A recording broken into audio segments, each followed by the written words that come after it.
Aujourd'hui, on plonge au cœur d'une des stratégies les plus efficaces du marketing moderne, le marketing d'influence.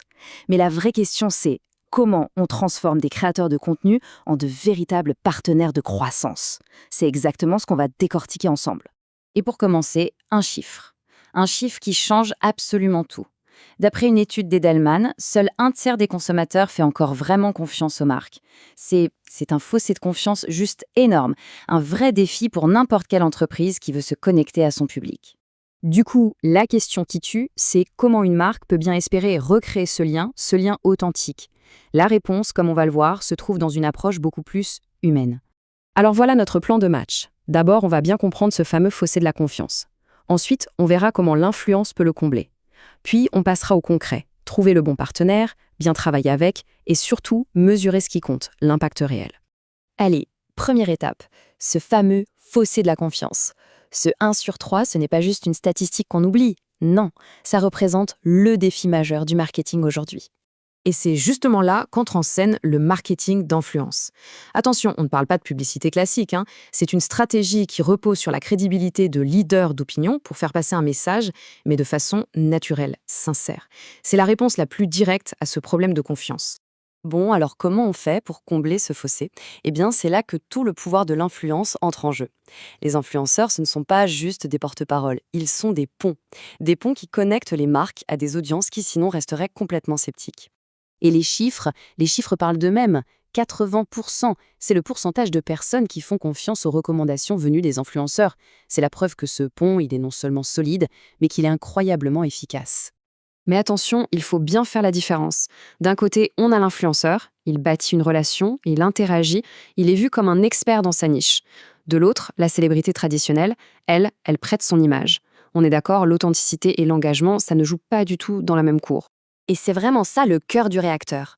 La force d'un influenceur, c'est sa capacité à créer une communauté forte, soudée autour d'une passion commune. Un véritable écosystème de confiance. D'accord, c'est bien beau tout ça, mais en pratique, on fait comment? Comment on choisit le bon partenaire? Eh bien, tout commence par comprendre qu'il y a différentes familles d'influenceurs, et chacune a ses propres super-pouvoirs. Alors, d'un côté, on a les spécialistes de la niche, les nano-influenceurs pour commencer. Avec juste quelques milliers d'abonnés, ils ont une relation ultra proche avec leur communauté et des taux d'engagement qui crèvent le plafond. Juste au-dessus, les micro-influenceurs, eux, ce sont des experts reconnus, ils offrent un équilibre parfait entre portée et engagement. C'est souvent là qu'on trouve le meilleur retour sur investissement. De l'autre côté du spectre, on a les géants, les macro-influenceurs qui ouvrent la porte à une audience très, très large, même si l'engagement de chaque personne est un peu plus faible. Et tout en haut, on a les célébrités. Là, c'est la visibilité mondiale assurée. Mais évidemment, le coût et la distance avec la communauté changent complètement la donne. Et où est-ce qu'on les trouve ces partenaires? Les données sont assez claires. Instagram, c'est le roi de la jungle, on va dire, suivi de près par YouTube, puis Facebook. Évidemment, le bon choix de plateforme, ça dépend toujours d'une seule chose, où se trouve l'audience qu'on veut toucher.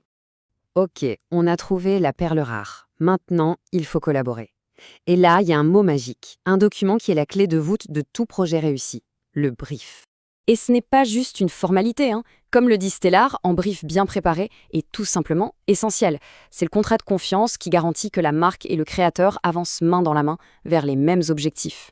Un bon brief, ça apporte 4 bénéfices immédiats. Ça commence par la clarté, tout le monde est sur la même longueur d'onde. Ça amène à la cohérence de l'image de marque, ça assure aussi la conformité avec les règles, et au final, ça permet un contrôle précis de la performance. C'est un peu la recette d'une campagne réussie. Ce qui nous amène tout droit à l'étape finale et peut-être la plus critique, mesurer l'impact réel. Parce qu'une campagne, ça ne s'arrête pas à la publication du post. Il faut aller voir plus loin. Soyons honnêtes, les likes, ça ne paye pas les factures. Donc pour mesurer ça, on a besoin des bons outils, les fameux KPI qu'on aura définis dès le brief. Bien sûr, on regarde le taux d'engagement, c'est la base. Mais ce qui compte vraiment, ce sont les résultats qui ont un impact sur le business. Le trafic qu'on a généré, les conversions et à la fin, le retour sur investissement, le ROI. Au final, tout l'enjeu du marketing d'influence, il est là.